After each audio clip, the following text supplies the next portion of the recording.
Hi, welcome to the Dynamic Duel podcast, a weekly show where we review superhero films and debate the superiority between Marvel and DC by comparing their characters in stat-based battle simulations.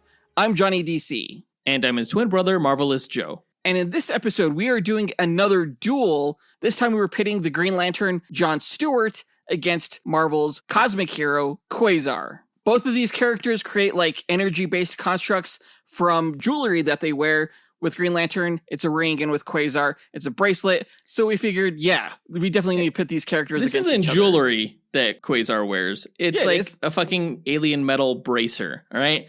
Do you tell archers and knights when they go into battle with their bracers that they're wearing jewelry? There's nothing fashionable about it. It's all about using it in battle. I don't know, dude. The quantum bands have jewels on them, though. Space jewels! Jewels. Okay, that's better. Anyway, look forward to that matchup later on this episode. Before that, we're going to break down the comic book movie news from this past week, of which there was only kind of one big item, and that was a new trailer for Disney Plus's Miss Marvel television series. As always, we list our segment times in the episode description, so feel free to check out the show notes if you want to skip ahead to a particular topic. Big news, guys. I, Marvelous Joe, guested on another podcast called TV Trivia Pod, a trivia podcast where the host, Brian, asks a guest a bunch of questions about a particular series or movie. In this case, it was a movie, and he tested my knowledge on Captain America, the First Avenger. Oh, yeah? Did you ace it? I don't know. Did I? I don't know. You have to listen to the episode. Did I totally bomb and forget most of the shit from that movie? How do you think you would compare to how I did if you answered the same trivia questions? I don't know. I'd probably do really horribly with that movie. Well, he's going through all the Marvel movies on his podcast right now. He has different guests answering questions about the Marvel films. If that's your jam, definitely check out TV Trivia Pod, which I'll be linking in our show notes. The episode that I guested in drops the same day that this episode drops, so you can listen to how I did right away. So he's not doing any DCEU movies or anything like that? He has standards, okay? Bitch! I hate you. But again, one last time, my guest spot was on TV Trivia Pod. We also want to give a huge happy birthday shout out to one of our executive producers, Dustyn Balcom. He just turned 30. It's his dirty 30. Nerdy 30. I remember on our 30th birthday, we actually started this podcast. And that was 6 years ago. And so we're just ancient now. Yeah, I realized the other day that I'm closer to age 50 than I am to 20. And that is a horrible feeling. That sucks. Yeah. Holy shit. Yeah, don't say that again. Ever.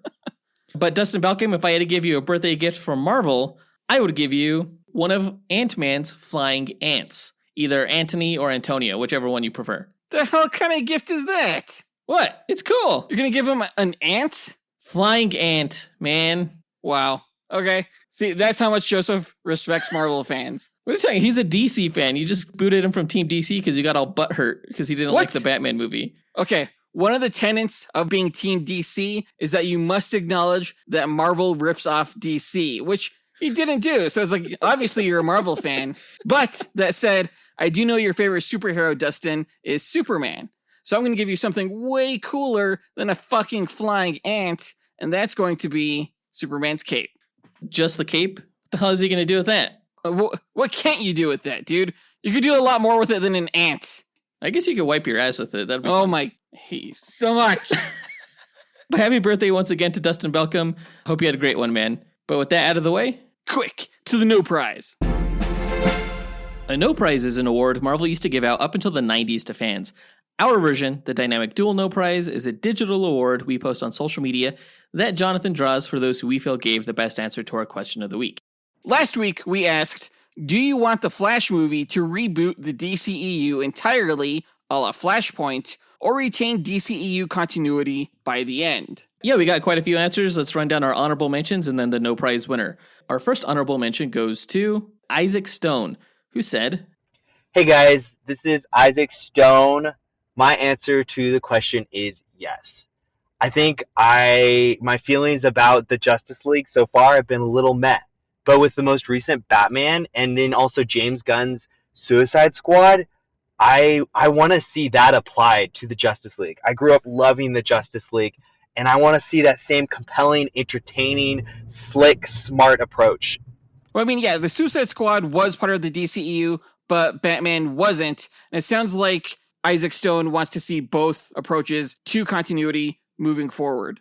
And I think, like he said, as long as they're compelling and smart, then why can't you have both versions exist at the same time? Yeah, well, the Suicide Squad is a very different movie from the Batman, so I'm wondering what type of tone he wants applied to a Justice League franchise. More like the Batman or more like the Suicide Squad? Well, I don't know. I think it's less about tone and more about respecting the spirit of the source material, which I think both films like the Suicide Squad and the Batman did. Good answer, Isaac Stone. Our next honorable mention goes to Paulo, who said, Hello, this is Paulo, and I think the Flash movie shouldn't reboot the DCEU because the only things we would be like fixing is like Batman and Superman, but like the DCEU still has good things like Wonder Woman, Aquaman, and the Snyder Cut already came out. I'm not sure if that's canon, but there's no need to reboot the DCEU, so yeah. It's strange that the DCEU seems to be going strong with the exception of that continuity's Batman and Superman, because neither Henry Cavill nor Ben Affleck are going to be returning to the roles, at least after the Flash movie. It's like DC's two most iconic characters are the ones that are in flux right now. Yeah, and I mean, even with Wonder Woman, I think, after Wonder Woman 1984 and the reaction to that film, people aren't thrilled with the Trinity in general, I would say. But other than that, I think Paulo's right. Things seem to be going well. Great, even. Yeah, I mean, the Suicide Squad film was fantastic. Shazam was awesome. Aquaman was awesome. I loved Zack Snyder's Justice League. I guess Birds of Prey was garbage for the most part. And actually, Harley Quinn is considered to be like DC's fourth pillar. So yeah, the Warner Brothers has really got to work on like their main characters. Their side characters, they're doing a great job with. Just focus on what makes the main characters so beloved to comic fans. And I think, yeah, there's no need to reboot the DCEU if you could do that. Yeah, for sure. Great answer, Paulo. We want to give a quick shout out to Chumnu and Lakshtangi, both of whom took the time to visit our website, click the record button, and leave their answer to our question of the week. We really appreciate it, guys. But the winner of this week's Snow Prize goes to Michael Haggerty, who said, Hello, boys. Michael Haggerty here. I think I wanted to maintain the same, just retain the DC continuity and, ultimately lead up to something like Crisis on Infinite Earths and then kind of mold and form how you want the universes to play out. We already know there's a multiverse theory based on the Flash show. Spoilers. So I think that's what I really ultimately want. I just wanted to be multiverses. A multiverse. Yeah, one of the cool things about DC's Crisis on Infinite Earths is that it really didn't erase any previous continuity like, the New 52 did. It just kind of reshaped it by merging all of these different multiversal histories into one cohesive thread. So yeah, don't reboot anything, just continue where you left off and make corrections as you need. Maybe with some big cosmic event like Crisis on Infinite Earths. Yeah, it would be cool to see the Batman franchise play out according to Matt Reeves' vision, and then maybe later on, bring Robert Pattinson into the fold as the new Batman for a shared continuity. And I think this is the way that DC is going to go. It does allow them to have some sort of existing canon, but also make these interesting films that they and other filmmakers want to make. Yeah, totally. Just keep soldiering forward, make another damn movie with Henry Cavill as Superman, make another good Wonder Woman movie, put out that Green Lantern core TV show, stop delaying The Flash, and I think fans will eventually come around, as will general audiences. So congrats again to Michael Haggerty for winning this week's No Prize. If you, the listener, want a shot at winning your own No Prize, stay tuned to later on this episode when we'll be asking another question of the week. And now that that's done, on to the news.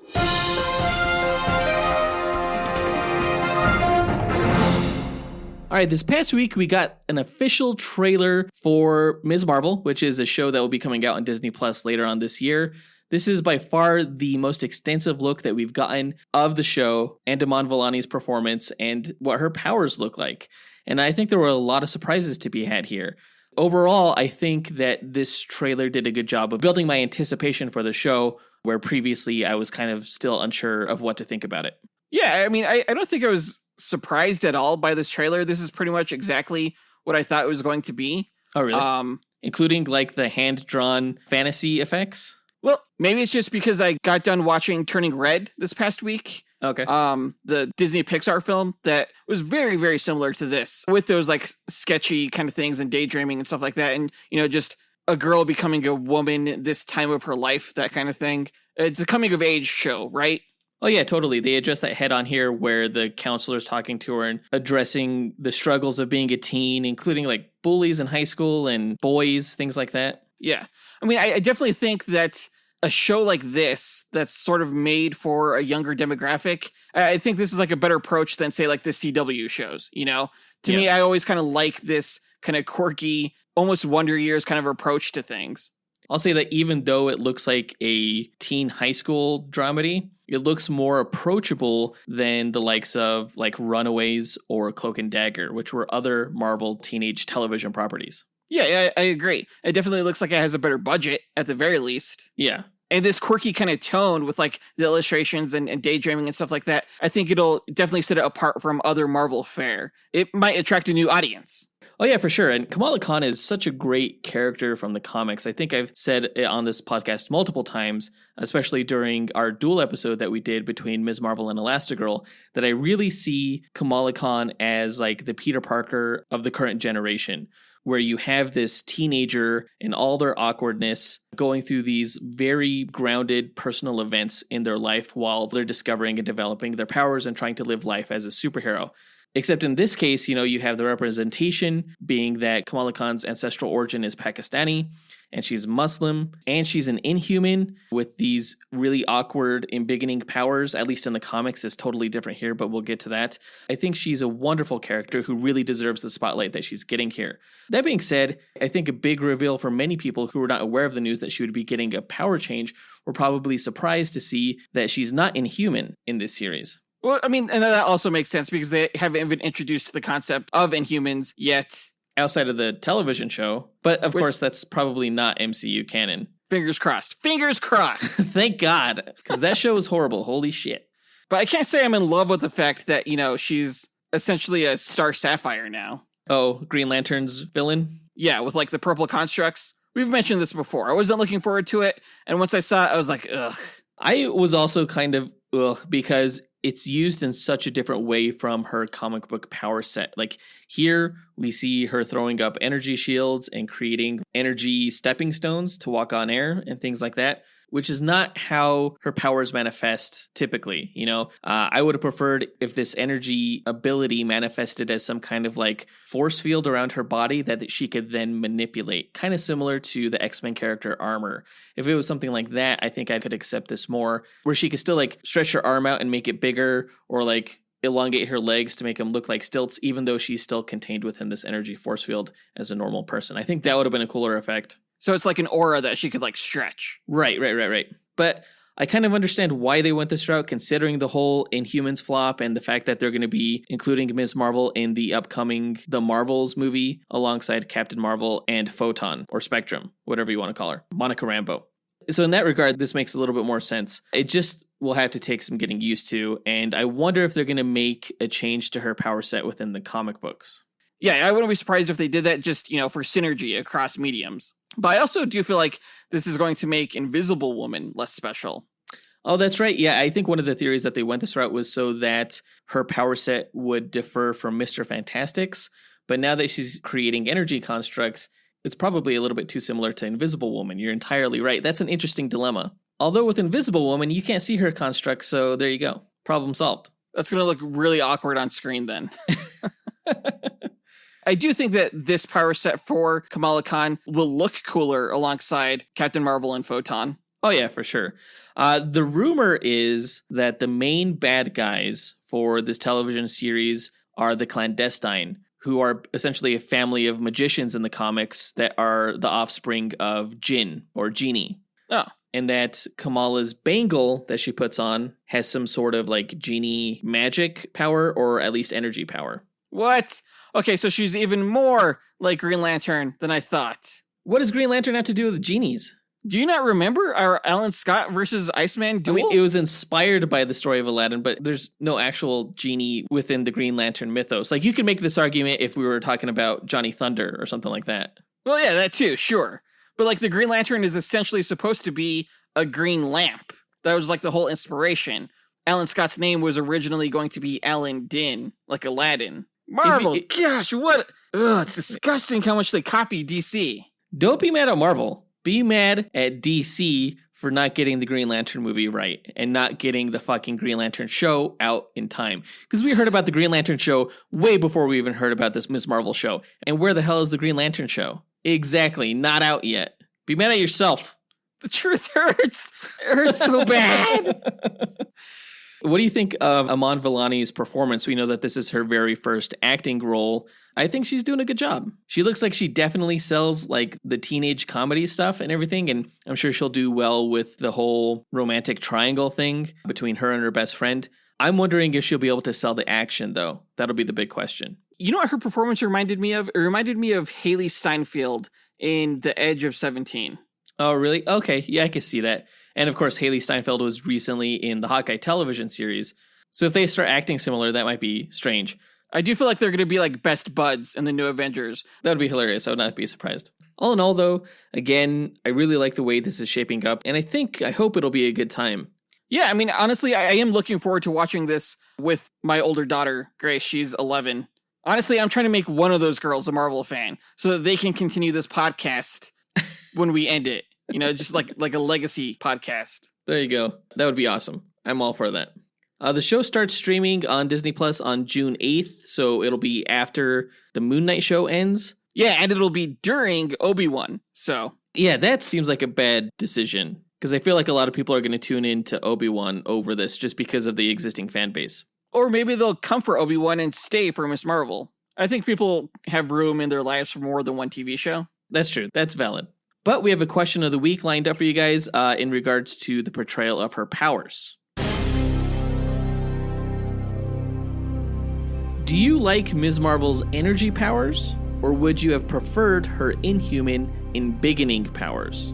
Record your answer at dynamicduel.com by clicking on the red microphone button in the bottom right-hand corner, which will prompt you to leave us a voicemail. Your message could be up to 30 seconds long, and don't forget to leave your name in case we include you on the podcast. We will pick our favorite answer and draw that person a Dynamic Duel No Prize that we'll post to social media. Be sure to answer before March 26th. But I think that does it for all the news for this episode, so let's go ahead and get into our main event, where we find out who would win in a fight between the Green Lantern, John Stewart, and Marvel's spacefaring hero, Quasar.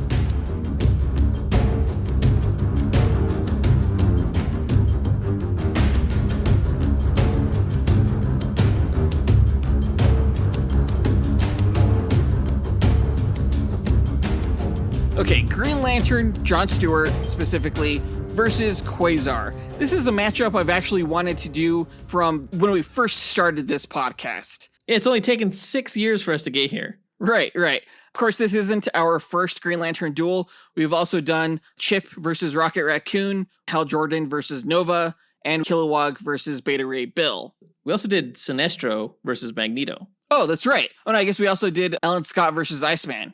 We've done quite a few of them, but finally we're getting to John Stewart, who I would argue is probably the second most popular Green Lantern, if not the first. And he actually plays a pretty critical role in DC's history of diversity. He was the very first black superhero in comics to not have the word black in his superhero name. Oh, I didn't know that. That's pretty interesting. Yeah. Well, I'm excited that we're pitting him up against Quasar, who is probably the Marvel character that is most similar to a Green Lantern in terms of his power set. Now, Quasar, if you guys don't know who he is, was like, for me, Earth's biggest spacefaring hero before Star-Lord created the modern iteration of the Guardians of the Galaxy team, and before Nova got really big in the Annihilation Conquest. Quasar was where it was at when it came to cosmic adventures. Yeah, for the longest time, I didn't even know who Star-Lord or Nova were. It was just Quasar from like the Infinity Gauntlet and stuff like that. He was like the de facto human cosmic hero. Right, exactly. You know, because like the other big ones were like Silver Surfer, but he's alien and everything. Hopefully, you know, he'll make his debut in the MCU soon, but I'm sure that they're going to prioritize Nova over him. When you have Nova and you have Captain Marvel, you may not necessarily need Quasar. Especially now that you have, you know, Miss Marvel with her own like bracelet creating constructs, right? That's true. That's true. Oh, shit. But anyway, you know, he's an important character, and I can't wait to tell you guys about him. If you've never listened to one of our Duel episodes before, the way we determine a winner between these two characters is by running 1,000 Monte Carlo simulations using their statistics. A Monte Carlo simulation is a probabilistic model used to determine outcomes through random sampling. And in our case, it randomizes statistics along a normal distribution, which is a bell curve, as a way to simulate the many variables that can occur during battle. The stat parameters we use are based on the official Marvel Power Grid, and we use that criteria to extrapolate the DC character stats. We've included some additional stat categories of our own, such as range, damage potential, versatility, and perception, in order to create a more complete and robust simulation. Running these 1000 simulations gives us a percentage of wins for each character, and we declare the one with the higher percentage to be the ultimate victor, considering that they're more likely to win any given battle. No character ever wins 100% of the time. Comics have shown that there's usually a way for Batman to defeat Superman, and we feel our method falls in line with the precedents that have been established in the comic book stories. And we use this method because it was the least subjective, most unbiased way to determine who would win. Of course, Jonathan and I are both heavily biased toward our respective allegiances, and instead of debating these matches forever, we just let the math decide for us. So there's no fan votes here, and no relying on just feats. Before we run the simulations, though, we like to break down each character's histories and abilities before improvising a scenario on how we imagine one of the 1000 simulations we run would play out beat for beat. And I believe it's my turn to go first with the DC character's history, so let me tell you all about John Stewart. John Stewart was born into poverty in Detroit, Michigan, though on the day of his birth, an immortal guardian of the universe who resided on the planet Oa prophesied that John would become a legendary hero known as the Opener of Doors, and the Owens kept their eyes on him throughout his life. Though John's father was an abusive alcoholic, and John himself often clashed with police, John's mother was a community organizer who taught John that it was the individual's responsibility to build a better world. When John was 15, he and his siblings stole his aunt's car and went joyriding, during which time they were crashed into by a drunk driver, and John's younger sister Rose died as a result. The event was highly traumatic for John. He blocked some memory of the event and altered his reckless demeanor to be more focused and disciplined. When John graduated from high school, he decided that the best way to contribute to society and pay for college was to join the US Marine Corps. He excelled in training and became an elite sniper. After serving a tour abroad and being promoted to sergeant, John was deployed to Gotham City during a storm to help evacuate citizens seeking refuge in a coliseum. John noticed that the building structure couldn't withstand the storm and was forced to break rank, getting into a physical altercation with his commanding officer to successfully save the citizens. As a result, John was court-martialed, but honorably discharged from the Marines due to his heroic action. After attending university in California and getting a degree in architecture, John was quickly fired from his first job due to implied racism. John was hired onto a new project, however, with Ferris Air, where the Green Lantern Hal Jordan worked as a test pilot. You can learn more about Hal Jordan in our Green Lantern vs. Nova Duel episode. It was during this time that Earth's backup Green Lantern, Guy Gardner, was seriously injured while protecting a civilian from a car accident without his power ring. The Owens decided to test John as a new replacement for Guy, and sent a Manhunter robot to attack Ferris Air, at which point John sprang into action to help protect the base. Because of his bravery, the Owens instructed Hal to train John as his new Green Lantern reservist, to which Hal initially objected due to John's belligerent attitude toward authority. Hal believed his reservations were vindicated when John seemingly abandoned his post during his first mission and failed to stop an assassin from targeting a politician. But it was revealed that John realized the politician staged the assassination attempt, and that John had instead decided to stop another gunman from killing a police officer nearby. John was made an official Green Lantern, though he refused to wear a mask to hide his identity, believing all officers should be accountable for their actions. When Hal Jordan retired for a time, John was appointed as Earth's full-time Green Lantern, though the Owens sent him another Green Lantern named Katma Tui from the planet Krougar to continue his training.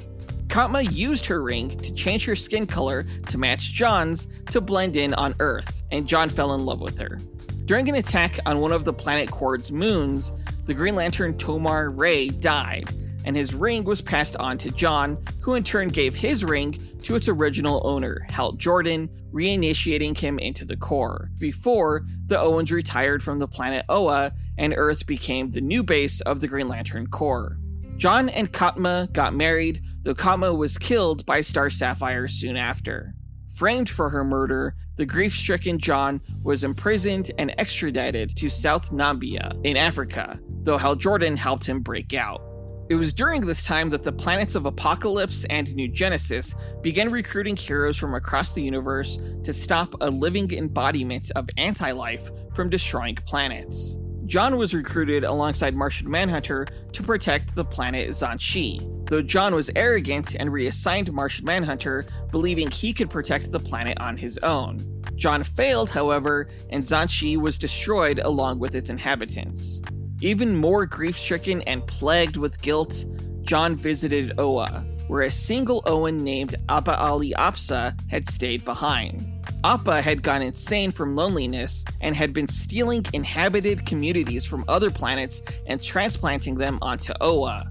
The other Owens returned to their planet at this time, defeating Appa and placing John in control of managing peace within the joint communities known as Mosaic, as an experiment to see if an interplanetary utopia was possible. John learned a lot from the other cultures and evolved as a being, ascending to a cosmic status equal to the Owens and becoming the first human guardian of the universe, a being known as the Master Builder.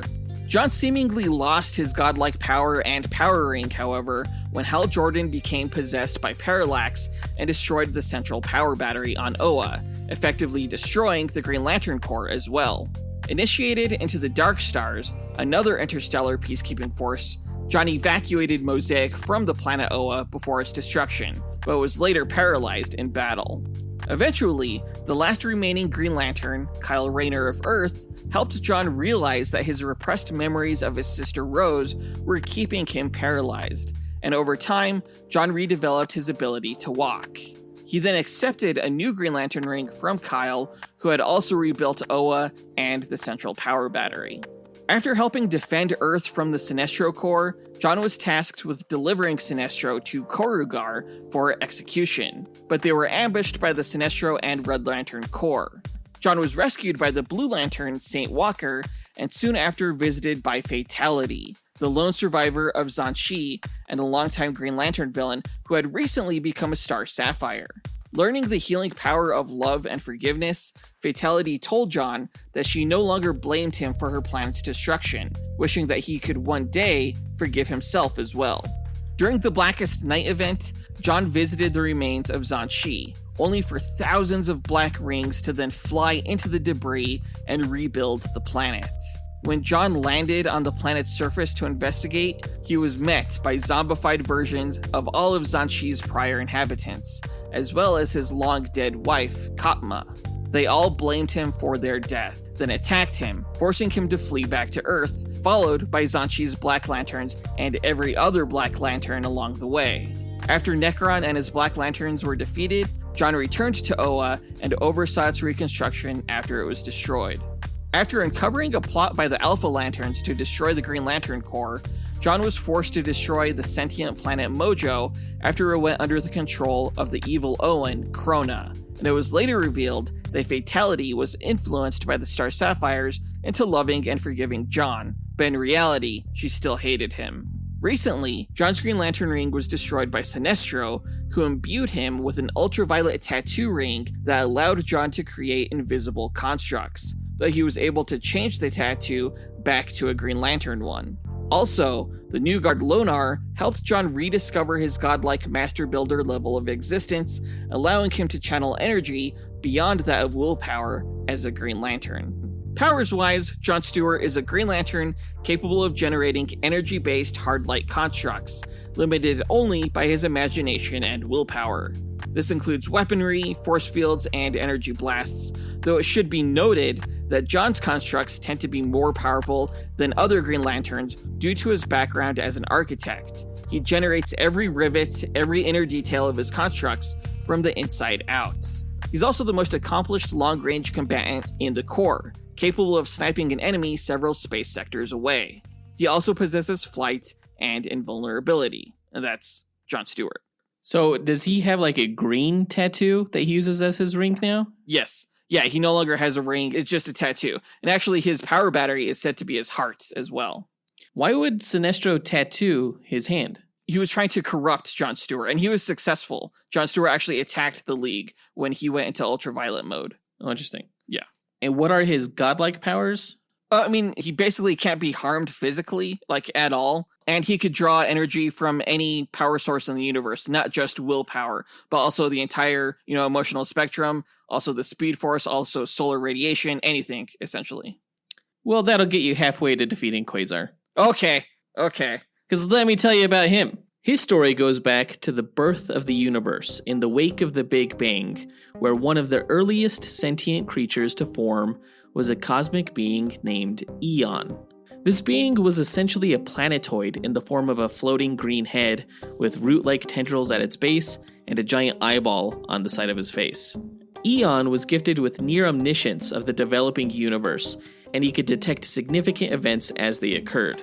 This cosmic awareness, as it were, allowed Yeaton to monitor life as it slowly populated the cosmos, and he sought to nurture the evolution of sentient life forms and help maintain universal conditions that would support life's existence.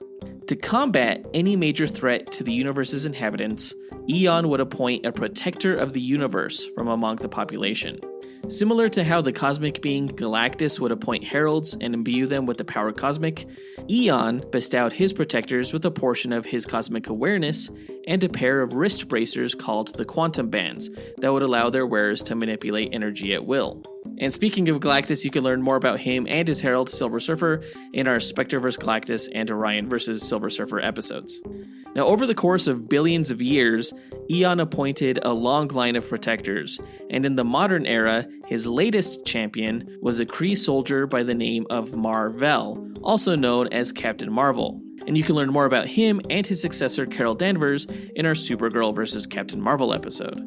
Mar-Vell was tasked with protecting the universe from the evil despot Thanos, and while he and Earth's heroes were successful in defeating Thanos after he acquired the Cosmic Cube, Mar-Vell eventually died of cancer. Wait, didn't Mar-Vell have the nega bands, not the quantum bands? Yeah, I'm impressed you caught that. I was about to get into that. So, Mar-Vell was one of the few protectors of the universe that did not wear the quantum bands, because at the time, they'd been stolen and had fallen into the possession of a galaxy-faring crusader called Marvel Boy.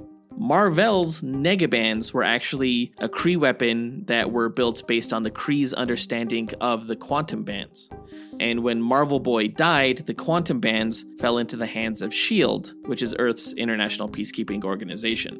That brings us to Wendell Vaughn, who was born to Dr. Gilbert and Lisa Vaughn and raised in Wisconsin. Wendell was a dependable and uncomplicated kid, serving in the U.S. Army before joining the S.H.I.E.L.D. Academy, where he graduated with full honors. Despite his academic prowess, Wendell's superiors considered his lack of a killer instinct as a detriment to making him an agent in the field. He was instead assigned to a lowly security detail at a S.H.I.E.L.D. facility that was conducting tests on their newly obtained quantum bands. Wendell witnessed as one of S.H.I.E.L.D.'s top test pilots donned the quantum bands and displayed their extraordinary power, only to be consumed and disintegrated by their overwhelming energy. At that moment, the S.H.I.E.L.D. facility was raided by the evil organization AIM, who sought to steal the bands. Wendell slipped on the quantum bands knowing that their energies would likely disintegrate and kill him, but he believed that he could at least keep them out of AIM's hands. Wendell managed to successfully repel AIM's assault, but was of course overwhelmed by the band's quantum energy. However, instead of panicking and resisting the bands, he accepted his fate and acquiesced to their power, which had the surprising effect of quelling the quantum band's energy. It turned out his lack of a killer instinct, as it were, was the key to controlling the bands. His impressive showing at the facility led director Nick Fury to assign Wendell to S.H.I.E.L.D.'s Super Agent program, where they gave him the codename Marvel Boy, then Marvel Man, then ultimately Quasar. It was in this role that he first met and fought alongside some of Earth's other heroes such as Captain America, Falcon, Hulk, and the Defenders. Eventually, he was transported by Yeaton into the edge of space, where the cosmic being explained to Wendell the origin of the quantum bands, and he performed the rite of passage to appoint him as the new protector of the universe. After learning how to use the quantum bands to a better extent, Wendell quantum jumped back to Earth and set up a firm called Vaughn Security Systems, where he would keep an eye on extraterrestrial threats. His heroic exploits led to his recruitment into the Avengers, where he helped take on Thanos and his Infinity Gauntlet. Quasar was one of the last to fall in the battle against the Mad Titan, but was resurrected when Thanos was defeated and life in the universe was restored. Not long after, a powerful cosmic assassin named Maelstrom emerged with the intent to kill Eon to gain his cosmic awareness. Wendell arrived too late to stop Maelstrom's attack, and Eon, near death, asked Wendell to kill him to prevent his assassin from usurping the cosmic awareness. Reluctantly, Wendell ended his billions of years old mentor and inherited the power of cosmic awareness, although Maelstrom inherited some of it as well. The two battled in the reaches of space, with the villain threatening to end the universe in a massive black hole. As it turned out, Maelstrom was acting as an agent of the cosmic entity of Oblivion who sought to end all life. Fortunately, another cosmic being named Infinity intervened, and together, she and Wendell were able to defeat Maelstrom and Oblivion and save the universe. Oh, isn't Infinity like the sister of Eternity? Yeah, that's correct. Within Eon's remains, Wendell found an egg that hatched to reveal Eon's offspring, called Epic. Wendell vowed to protect her as she developed her budding cosmic awareness. After several adventures with the Avengers, the Negative Zone ruler Annihilus invaded the universe in an onslaught on a scale that had never been seen before. Wendell fought alongside heroes such as Nova and Star-Lord, but he was killed in battle and his bands passed on to the daughter of Mar-Vell named Phyla-Vell, who became the new Quasar. As it turned out though, only Wendell's body was destroyed as he was actually in the middle of a quantum jump when Annihilus blasted him, and his mind managed to escape in a body of pure quantum energy. His soul, as it were, was still attached to the bands though, and when Phyla-Vell died and was resurrected as an avatar of the cosmic entity of death, Wendell reclaimed his bands and restored his form. He teamed up with Nova and the Avengers again when a dark alternate dimension called the Cancerverse threatened to invade and destroy the universe. He served as a scout into the Cancerverse and as a part of a cosmic rescue team consisting of Silver Surfer, Beta Ray Bill, Ronan the Accuser, and Gladiator, the head of the Shi'ar Imperial Guard. Together, they were the Annihilators, and not only did they stave off the Cancerverse, they also defeated cosmic villains such as the Magus and Thanos. We've done duels with Beta Ray Bill, Thanos, and Adam Warlock if you want to learn more about these characters. And though the Annihilators team eventually disbanded, Quasar then joined his friends Star-Lord and Nova in the current iteration of the Guardians of the Galaxy. And that's Quasar's backstory. Powers-wise, Quasar is the wielder of the quantum bands, which draw energy from the quantum zone, which is the realm of potential energy from which all actual energy derives. This means that not only does he have access to an infinite source of power, but he can tap into and project any type of energy within the electromagnetic spectrum. The bands are programmable. They can detect, analyze, and track energy emissions, and can create hard energy quantum constructs in any shape he can visualize, from energy shields to energy detecting satellites. The bands allow Quasar to fly and teleport through space via a quantum wormhole, and they can bend light to render things invisible. As a being of pure quantum energy, Quasar has enhanced physical durability and strength, able to lift around 20 tons, although the bands can be used to lift even more. Quasar can also reshape his body into any form or even explosively disperse himself, though this type of energy body manipulation can tire him out. And as a former soldier and SHIELD super agent, he does have some combat training. That's Quasar. I guess I didn't mention John Stewart's combat training. Yeah, he's a U.S. Marine. He's a trained combatant. Go Army and SHIELD. Boo Marines. Dude, Semper Fi, motherfucker!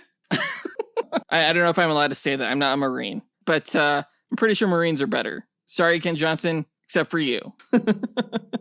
Well, now that we got their histories and abilities out of the way, let's speculate on how one of the 1,000 simulated matches will go. The winner is determined by simulations, not the speculation, but it's fun to imagine how the fight could play out. We don't set any rules for this match, other than the characters don't know anything about each other going in, except that the other character is a threat that needs to be put down. And we say they start off about 50 meters apart in an environment that has no bearing on the match itself, because we don't take stats for the environment. Yeah, plus certain characters have advantages in some environments over others, and we want these characters to win on their own merits. So let's get into it. Green Lantern and Quasar meet on the battlefield. Who goes first? I feel like you've been going first a lot lately, so I'm going to say that John Stewart goes first. Or actually, his ring is going to go first, and it's going to start by scanning Quasar and his quantum bands, evaluating, the threat's capabilities. Okay, so like the ring scans him, and then he's like, "Oh fuck me, I'm about to die." No, he's like, "Oh dang, son, this is going to be easy." But actually, with the info, John's going to sense that these quantum bands are really powerful. So he's going to start off by creating handcuffs around Quasar's quantum bands before sending a missile right into Quasar's face. Well, Quasar's going to see these handcuffs, and he's going to generate a huge quantum blast that blasts off the handcuffs. And just before the missile hits him, he throws up an energy force shield right in front of him that blocks it.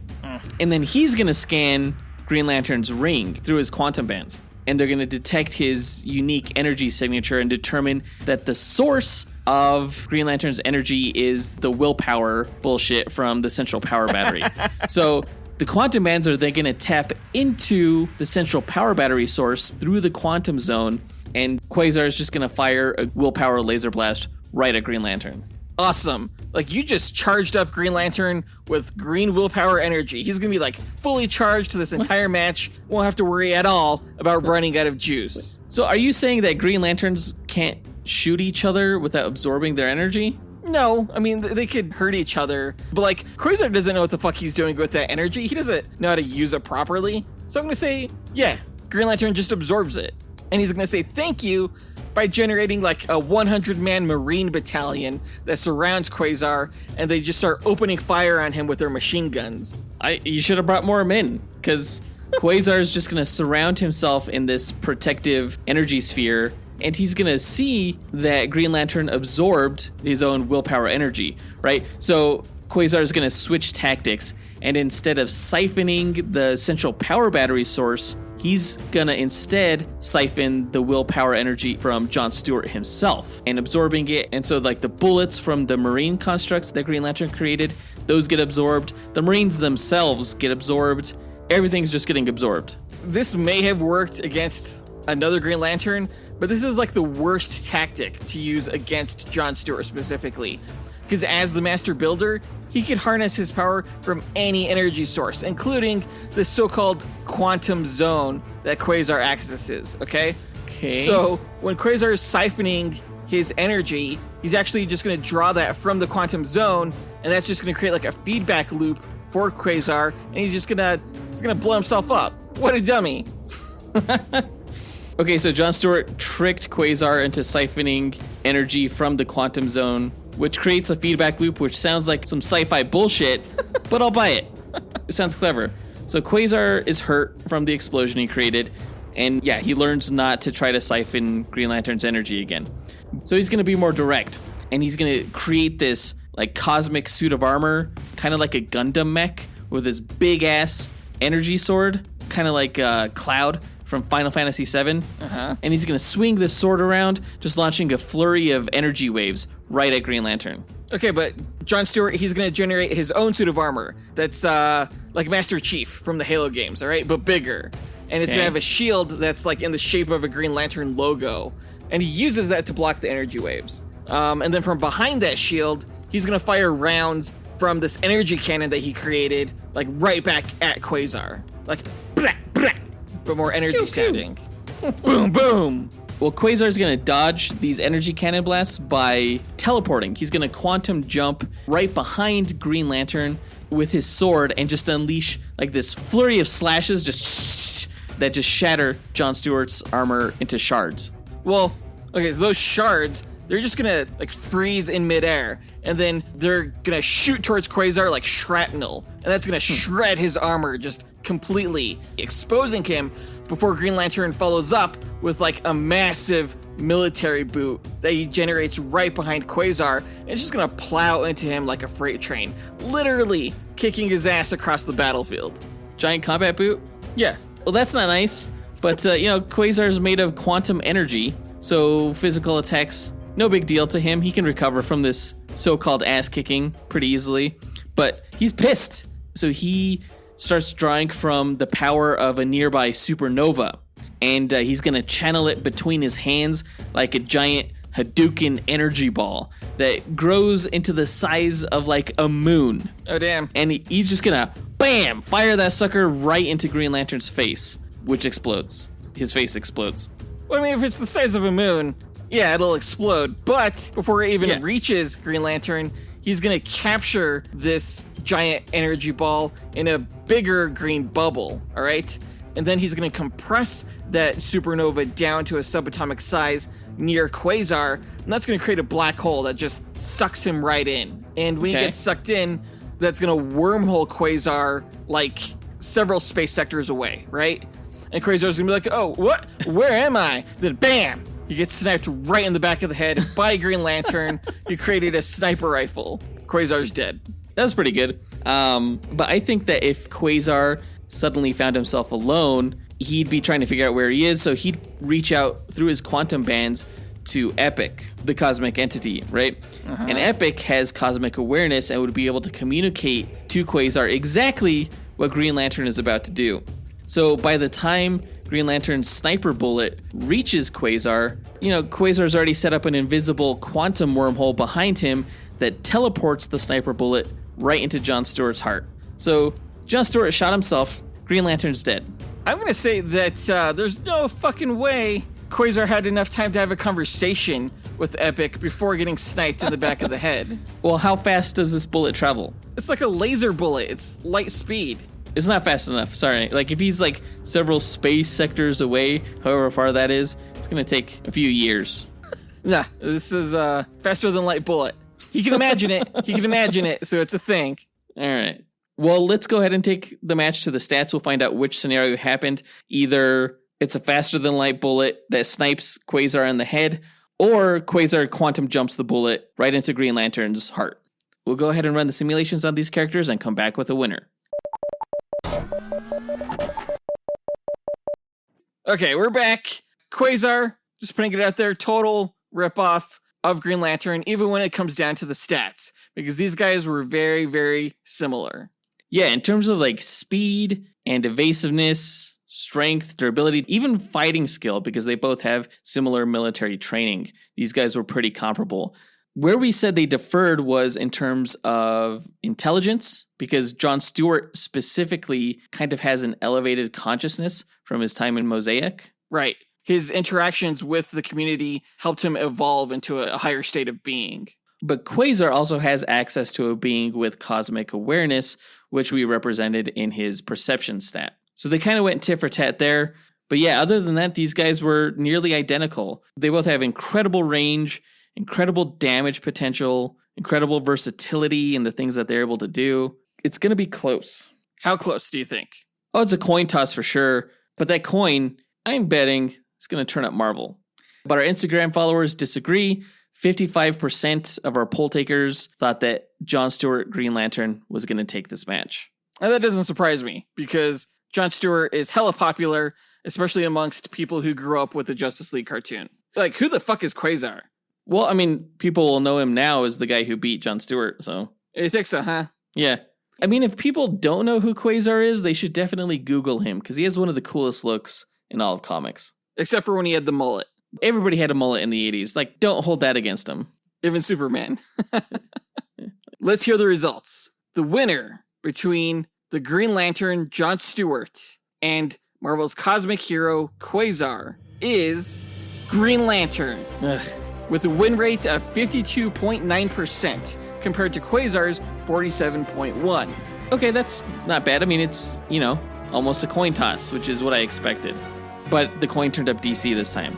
Finally, right? Right? Nah. It's about time. That's all I'm saying. I'll admit that this loss stings a little bit because Quasar is one of my most favorite, cosmic characters. But maybe one of these days he'll be able to get his revenge when we put, the Annihilators or maybe the Guardians of the Galaxy against one of DC's cosmic teams. Oh, yeah. Let me think. Maybe, the Forever People or something like that? I don't know who that is. They're a group of new gods. Oh, that'd be cool. Maybe one day in the future we'll get to that. It's kind of sad we'll never see Quasar on the big screen. We almost saw Jon Stewart in live action in Zack Snyder's Justice League. The actor who played him, Wayne T. Carr, posted an image of himself as the character suited up with the special effects. It looked so cool. I'm so sad we didn't get that. I saw that. That did look pretty cool. That would have been awesome. But we'll probably see him in the upcoming Green Lantern television series on HBO Max, whenever that gets off the ground. Right. Yeah, I haven't heard anything about it in years. For now, I guess if Marvel fans want to see a Marvel superhero with a special wristband that creates constructs, they'll just tune into Ms. Marvel. Ms. Marvel, what a Quasar ripoff. Marvel ripping off themselves. But that does it for this duel. Let us know what you thought about the results by writing to us at dynamicduelpodcast@gmail.com or by visiting us on Facebook, Instagram, or Twitter. You can find links to all of our accounts by checking out our show notes or visiting our website, dynamicduel.com. And don't forget, guys, that I guested on the podcast called TV Trivia Pod. The link to it will be in our show notes. Go ahead and check that out because Brian is hosting a whole bunch of episodes about the Marvel Cinematic Universe, and he tested my knowledge about Captain America, the First Avenger. Check out how I did by listening to TV Trivia Pod and see how you stack up with your Captain America, the First Avenger knowledge. In our next episode, we will actually be doing another duel, this time between Bumblebee and the Wasp. This is kind of long overdue. We've been wanting to do this episode ever since Ant-Man and the Wasp came out a few years ago, so this should be fun. Yeah, I can't wait for it. I'm a big fan of the Wasp. But that does it for this episode. We want to give a big thanks to our executive producers, John Speas, Ken Johnson, Jace Crump, John Starosky, Zachary Hepburn, Mitchell Phipps, Dustyn Balcom, and Levi Yeaton for helping make this podcast possible. And we'll talk to you guys next week. Up, and away. True believers.